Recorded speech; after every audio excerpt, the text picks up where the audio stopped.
Bueno, buenos días a todos. El decreto que está guardando con respecto a la reglamentación de la ley de emergencia va a estar listo esta tarde. Seguramente esta tarde vamos a informar sobre los detalles. Lo que le puedo adelantar es que dentro de las instrucciones que recibimos para la elaboración del decreto implican un recorte adicional de gastos, alrededor de 52 millones de dólares, que incluyen la reducción salarial de aquellos salarios superiores a 5 salarios mínimos en un 10%, y aquellos que refieren un salario mayor a 10 salarios mínimos, 20%, más cortes de horas extras, combustible y una serie de ítems que se están cortando en el presupuesto de manera temporal para ser transferidos al fondo de emergencia que va a financiar los gastos de salud de este momento. También el presidente ha instruido por nota a las binacionales que durante 3 meses que dure los 3 meses que duren esta situación de emergencia, de manera temporal, tomen las medidas necesarias para que ningún funcionario de las binacionales gane más que 37 millones de guaraníes, que es el salario del presidente, y dentro de ese escenario que ellos vayan acomodando su estructura salarial por el tiempo que dure esta emergencia, y mientras se hable por otro lado de la reforma estructural que planteó el vicepresidente. Eso se está comunicando hoy y eso se va a ver que se cumpla de manera inmediata, ¿verdad? Esas son las dos novedades con respecto a la situación que les quería adelantar y con respecto a lo que había señalado el vicepresidente. Ministro, en relación a estas medidas, ¿esto va a implicar que el monto de los 1.600 millones de dólares no sea utilizado? O sea, no hay necesidad de recurrir a ese monto. No, si vos ves, lo que se va a ahorrar en esto es alrededor de 50 millones de dólares. No sirve para financiar. Para entender cómo es la estructura del Estado, del 100% de los gastos tributarios financian 2.800 millones de dólares. 76% va a sectores donde no van a regir estas medidas, que son el sector de salud, el sector de educación, el sector de fuerzas públicas y el Ministerio Público. El resto, 24%, es el resto del sector público, donde sí van a afectarse las medidas, y ahí está el ahorro que se va a generar, ¿verdad? Esta es temporal, de acuerdo a la ley de emergencia, y la cuestión estructural de fondo es la que habló el vicepresidente con respecto al diálogo que se va a iniciar mañana. Es decir, son dos caminos diferentes, pero paralelos. Las medidas temporales se toman hoy en el decreto reglamentario y en la nota del presidente de la República. Las medidas de fondo se van a tomar dentro de ese proceso de diálogo que inicia el vicepresidente mañana con las personas que van a invitar, sectores políticos, sectores sociales, sectores empresariales también.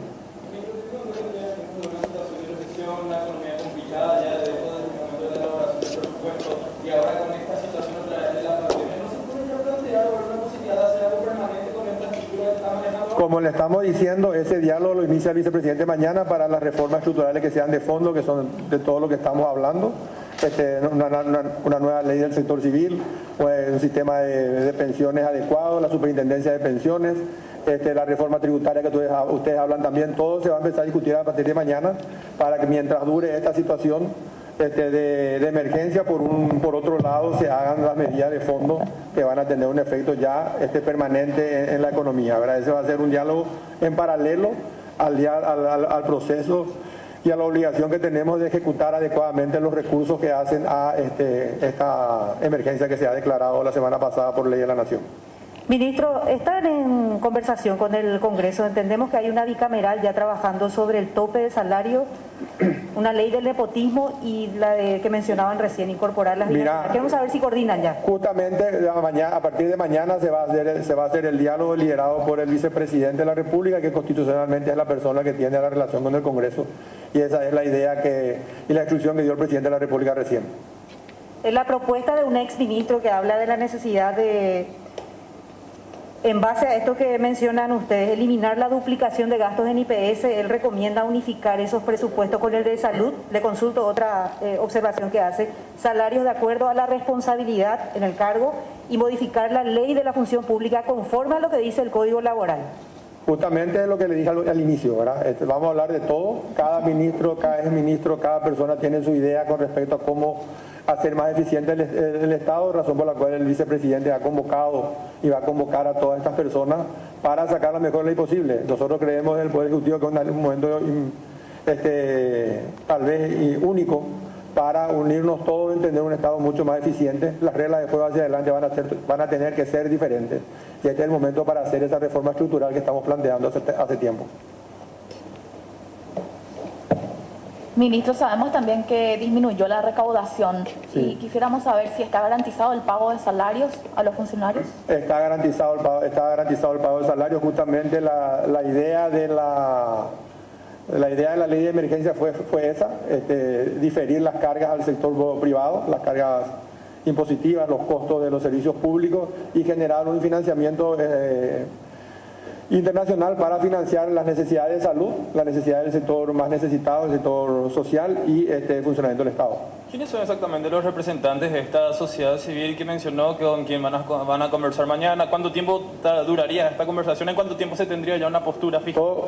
Si fuéramos magos, que quisiéramos hacer hoy mismo, ¿verdad? Pero eso va a tener un tiempo, va a tener que analizarse, va a tener que revisarse, va a tener que hacer lo que recién dijeron algunos, pagar por responsabilidad, de determinar cargo y salario. Va a ser un proceso que yo creo que va a llevar un poco de tiempo, pero probablemente puede estar vigente a partir del año que viene. ¿Pero quiénes son los que van a...? Las personas va a decir el vicepresidente, son las personas, las bancadas que están incorporadas en los pedidos, de diversos pedidos que hay de recorte de salario. Van a ser referentes de la sociedad civil, referentes de la sociedad social. La lista de los invitados van a estar confeccionándose en la tarde de hoy y seguramente mañana vamos a conocerla a todos. Pero la invitación es amplia para debatir en un nuevo modelo que permita el financiamiento del Estado y la recuperación pronta de la economía una vez que termine la pandemia. No sé si el ministro o el vicepresidente puede contestar. El proyecto royalties de esos fondos destinar para la emergencia del COVID-19, ¿está todavía pendiente en el Congreso? ¿Hay diálogos en torno a eso? Si hay por lo menos voluntad del Congreso de aprobar eso, ¿en qué condiciones está? El miércoles trata diputado y Senado. O sea, se está avanzando en eso también. ¿Y votos para la aprobación? ¿Ustedes entraron en diálogo o se está Se conversando? está conversando, ¿verdad? Es todo un proceso de conversación amplia que está liderando el vicepresidente por instrucción del presidente. ¿Se pone en un plazo, ministro, de en cuánto tiempo debería estar funcionando ya este achicamiento del Estado? Y tiene que ser rápido, ¿verdad? Creemos que lo ideal es poder terminar todo esto para que el presupuesto de septiembre, que se presenta para el año que viene, ya refleje la nueva estructura, ¿verdad?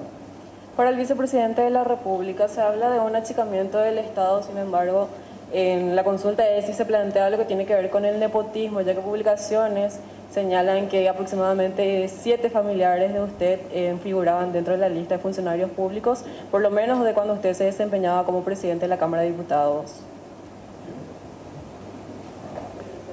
La ley de nepotismo está vigente. Los familiares que tengo en la función pública se han incorporado conforme a sus capacidades. Todos son profesionales universitarios y nadie goza de ningún privilegio por el hecho de que sean familiares del vicepresidente.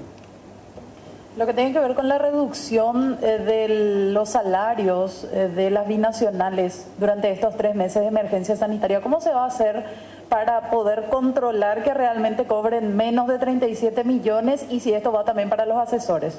Esto va para todo. La instrucción del presidente es una y va para todo el sector y dependemos del control de las mismas personas que el presidente deposita su confianza para que dirijan las entidades, ¿verdad? Entonces ahí se va a habilitar una cuenta seguro para ir haciendo las transferencias del pago que viene de la energía que se usa en ambos países, ¿verdad? Entonces lo que tenemos que asegurar es que ese pago siga siendo el mismo para que no se resienta la recaudación de la binacional y a eso ya se van a dedicar los que entienden que están al cargo de cada una de ellas. La nota yo creo que le está sorprendiendo a todos porque la decisión del presidente es reciente. Pero ministro, en relación, 2 puntos. Uno tiene que ver con la cuestión jurídica. ¿Qué va a pasar con aquellos funcionarios que digan que hay derechos adquiridos y que no se puede recortar? Y por otro lado, tiene que ver mucho también con las medidas que van a adoptar. ¿Esto va a generar también que algunos consejos de algunas instituciones sean eliminados? Yo no quiero adelantar con respecto a los consejos. Yo creo que en algunos lugares son importantes los consejos porque los órganos no son unipersonales y la discusión interna que tiene cada consejo es valiosa. El directorio del Banco Central yo creo que no se puede eliminar, por citar un ejemplo, y otros más. Y en cuanto a las discusiones que cada uno va a hacer, bueno, nosotros no podemos adelantar qué posición va a tener cada uno. Obviamente va a haber una discusión jurídica para la cual el vicepresidente también tiene pensado tener un equipo jurídico que va a responder a la situación, ¿verdad? Y vamos a ver cómo se va haciendo dentro de ese proceso las cuestiones que van a ser más allá de esta coyuntura, ¿verdad? Yo creo que con respecto a las cuestiones coyunturales, yo creo que está decidido a liderar, van a tener efecto en el tiempo y van a tener que analizarse con más cuidado las cuestiones justamente jurídicas que están señalando. Sobre los préstamos que van a ser realizados a partir de esta línea, ministro, ¿cuáles son los intereses que ustedes manejan? ¿Hasta cuántos, cuál es el porcentaje que ustedes pueden aceptar y cómo esto se estaría nuevamente redistribuyendo? Mira, está todo muy claro la ley, cómo se distribuye. Hay también un flyer de Hacienda que señala exactamente cuál es la distribución de los fondos. Yo creo que la discusión en este momento es asegurar los fondos. Todo el mundo está haciendo exactamente lo mismo que nosotros con respecto a financiar la economía en tiempos de guerra, o de una guerra contra un bicho maligno esta. Y lo que nosotros tenemos que asegurar es adelantarnos a los procesos de endeudamiento de otros países. Como país chico vamos a tener seguramente menos opciones. Entonces el objetivo de Hacienda es asegurar el financiamiento. Varios de los montos comprometidos vienen de multilaterales, donde el interés es relativamente bajo, pero tenemos un préstamo puente que el Banco Central nos está concediendo hoy para financiar las necesidades ya de salud y las necesarias. Hoy nos está concediendo un adelanto de 500 millones de dólares, se va a firmar seguramente en las próximas horas.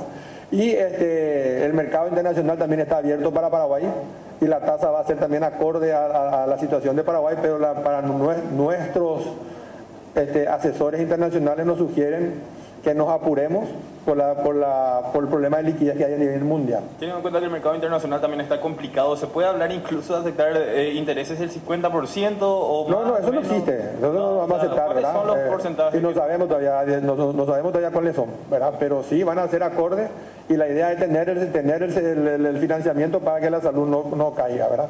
Para que se paguen las jubilaciones a tiempo también y para que se pueda dar la asistencia necesaria a la gente que está dentro del programa social. O sea, problemas de interés yo creo que van a ser adecuados a la situación, el problema va a ser adelantarnos y tenemos el equipo listo para poder esperar qué ventana se abre a partir de Semana Santa.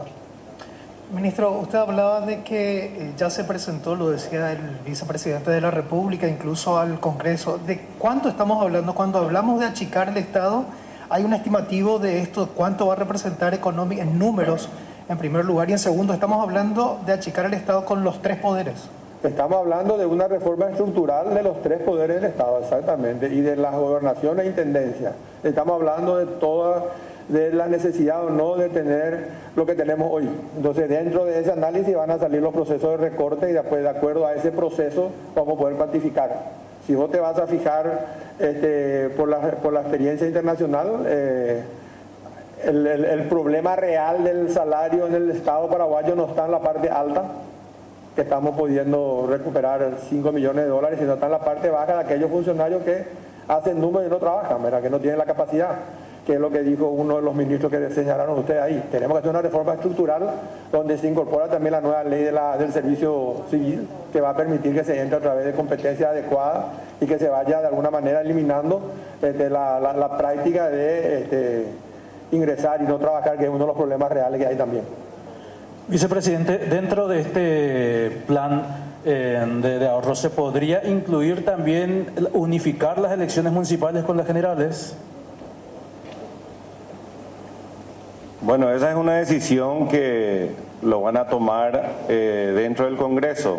Lo de unificar las elecciones es una posición personal mía, pero es el Congreso quien finalmente va a tomar esa decisión, si se pospone o no las elecciones y por cuánto tiempo.